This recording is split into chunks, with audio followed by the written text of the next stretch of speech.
HPSSC की update के बारे में बात करेंगे और एक बहुत इंपॉर्टेंट अपडेट है। टाइटल आपने पढ़ लिया होगा किसके बारे में मैं बात करने वाला हूं। देखिए, सबसे इंपॉर्टेंट अपडेट के बारे में बात करते हैं तो यहां पर दोबारा से जो है वो डॉक्टर जितेंद्र कंवर जो कि पूर्व सचिव थे और उनके चालक जो ड्राइवर थे उनसे जयचंद से फिर से पूछताछ की गई थी, क्योंकि इसका सबसे बड़ा रीजन ये था कि जो उनका सरकारी आवास था उस पर 400 विभिन्न पोस्ट कोड की परीक्षाओं के प्रश्न पत्र मिले हैं। ठीक है, 400 आप सोच सकते हैं 400 एग्जाम के क्वेश्चन पेपर मिलना उनके सरकारी आवास से।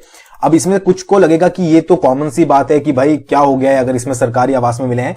तो नियमों के तहत, जो नियम होते हैं उसके तहत कोई भी अधिकारी जो है वो सरकारी रिकॉर्ड को वहां से मतलब कार्यालय से बाहर नहीं ले जा सकता, चाहे वो आपके प्रश्न पत्र हो या उससे रिलेटेड कोई भी इंफॉर्मेशन हो। जो गोपनीय विभाग होता है वहीं तक वो सीमित होती है, उससे बाहर जो है वो आप उसको नहीं ले जा सकते। और एक ना दो 400 विभिन्न जो आपके क्वेश्चन पेपर हैं वो वहां पर मिले हैं। ठीक है, तो विजिलेंस ने सारे ये थोड़े दिन पहले की न्यूज है, तो विजिलेंस ने सारे वो अपने उसमें ले लिए थे। ठीक है, कब्जे में ले लिए थे और उसके मतलब हर एक पहलू को ध्यान में रखकर जो है वो उसकी जांच चल रही थी। ठीक है, तो यहां पर आप देख भी सकते हैं, यहां पर लिखा भी गया है कि नियमों के तहत कोई भी अधिकारी सरकारी रिकॉर्ड को कार्यालय से बाहर घर नहीं ले जा सकता। बट यहां पर 400 बरामद हुए तो उनको ध्यान में रखकर अब जांच की जा रही है। ठीक है, तो ये जांच लगभग जो है वो पूरी हो चुकी है और भी लोगों से पूछताछ की गई है जिन जिनके नाम जो है वो आए हैं। Mobile phone, computer, hard disk समेत सब कुछ जो है यहां पर जो है वो सब कुछ का डेटा लिया गया है। क्या क्या चीजें जो है वो की गई हैं वो यहां पर बताया गया है। ठीक है, तो सबसे पहले तो ये इंपॉर्टेंट अपडेट थी कि 400 क्वेश्चन पेपर और भी मिले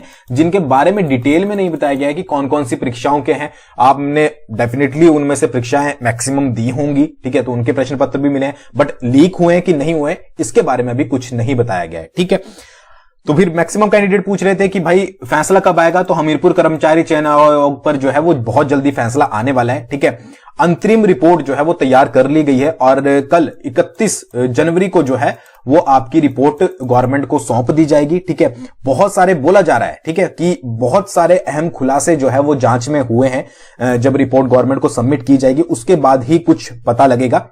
बट 31 जनवरी को यहां पर लिखा गया है, अगर आपको देखना है कि 31 जनवरी को सरकार को जो है वो अंतरिम रिपोर्ट दे दी जाएगी कि क्या जो है वो रिपोर्ट में जो भी जांच हुई है उसमें क्या क्या चीजें ली गई है। फिर यहां पर रिपोर्ट जब सबमिट हो जाएगी तो गवर्नमेंट जो है वो उसके बाद आपका डिसीजन लेगी एचपीएसएससी से रिलेटेड कि इसको कैसे बहाल करना है। ठीक है, क्या करना है, क्या क्या चेंजेस इसमें होंगे। बोला जा रहा है कि एग्जाम पैटर्न जो है वो चेंज हो सकता है, ये मैंने आपको पहले ही बता दिया है, क्योंकि जो पुराना एचपीएसएससी है उसमें बहुत सारी खामियां बोली गई थी। तो अब एग्जाम पैटर्न चेंज होगा या फिर पूरा शेड्यूल, जिस तरीके से जो है वो आपके कुछ स्टेजेस चेंज होंगी, एग्जाम की स्टेजेस बढ़ सकती हैं या फिर आपके शेड्यूल पूरा चेंज हो सकता है, पैटर्न चेंज होगा। उसके बाद जो 965 है या फिर आपके जो एग्जाम रद्द हुए हैं वो भी आपके हो सकता है कि नए पैटर्न के अकॉर्डिंग जो है वो करवाए जाए।